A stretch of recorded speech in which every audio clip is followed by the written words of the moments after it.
Pernah melihat video kesurupan massal yang viral?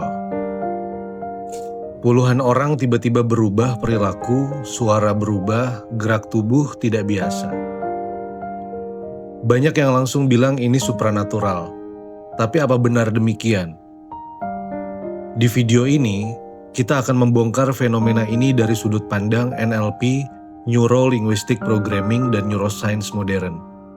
Dan menjawab pertanyaan, apakah memang ada sesuatu masuk ke dalam pikiran? Atau ini fenomena psikologis otak manusia? Mari kita mulai perjalanannya. Di banyak budaya, kesurupan dipandang sebagai kondisi ketika seseorang dirasuki sebuah entitas. Namun secara ilmiah, apa yang sebenarnya terjadi? Fenomena perilaku yang tampak tidak biasa, perubahan suara, gerakan yang ekstrim, semua itu dapat terjadi sebagai hasil dari kondisi psikologis tertentu yang dikenal dunia medis sebagai possession trance disorder atau trans kesurupan. Dari sisi psikologi, kondisi serupa dapat terkait dengan disosiasi atau ketika seseorang merasa terpisah dari keadaan sadar normalnya, atau bahkan seperti fenomena histeria massal ketika dalam sekelompok orang mengalami gejala psikologis yang sama.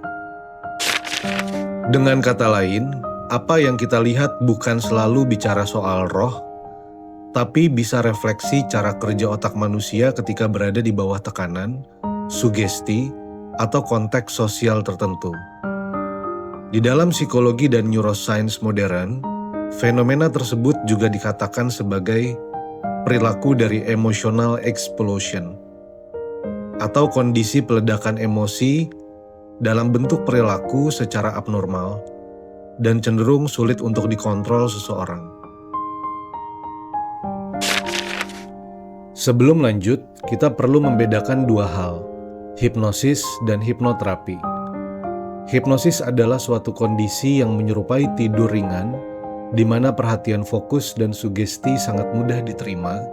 Sedangkan hipnoterapi adalah penggunaan hipnosis untuk tujuan terapeutik atau penyembuhan dari kondisi psikologis tertentu. Dalam hipnoterapi yang dilakukan profesional, teknik-teknik tertentu digunakan untuk membantu klien masuk ke keadaan trans yang terkontrol, bukan kehilangan kendali sama sekali. Dalam kondisi ini, otak menunjukkan gelombang tertentu, atau otak masuk pada jalur gelombang alfa sampai theta.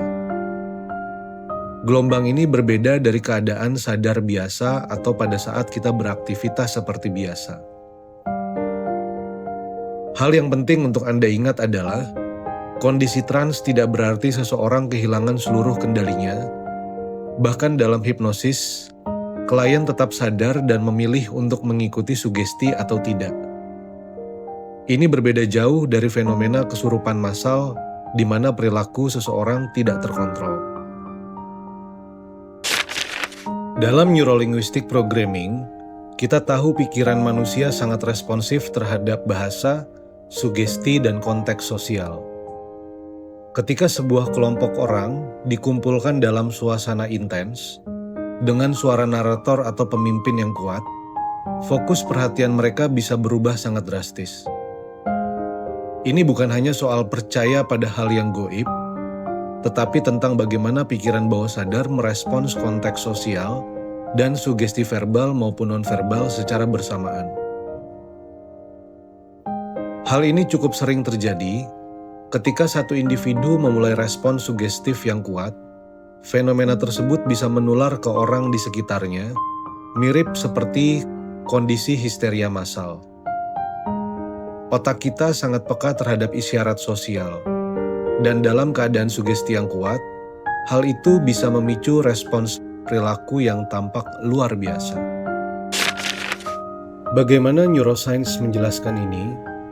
Penelitian menunjukkan bahwa ketika seseorang sedang dalam kondisi trans, baik di hipnosis atau respons sugesti yang intens, gelombang otaknya berpindah dari keadaan beta atau kesadaran tinggi ke gamma atau alfa atau theta, yang terkait dengan keadaan relaksasi, imajinasi yang intens, atau pengalaman yang hampir seperti mimpi.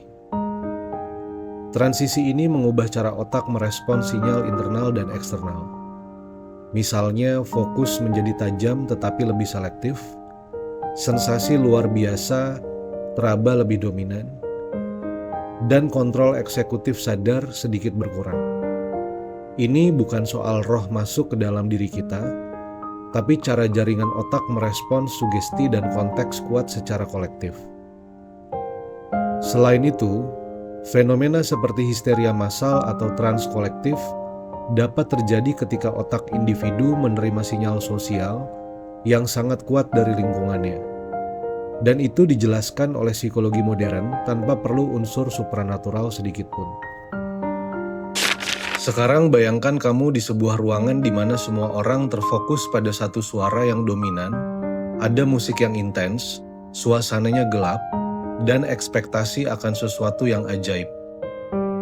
Dalam konteks seperti ini, otak manusia punya kecenderungan untuk melipat gandakan respon sugesti dan menciptakan pengalaman yang kuat secara subjektif.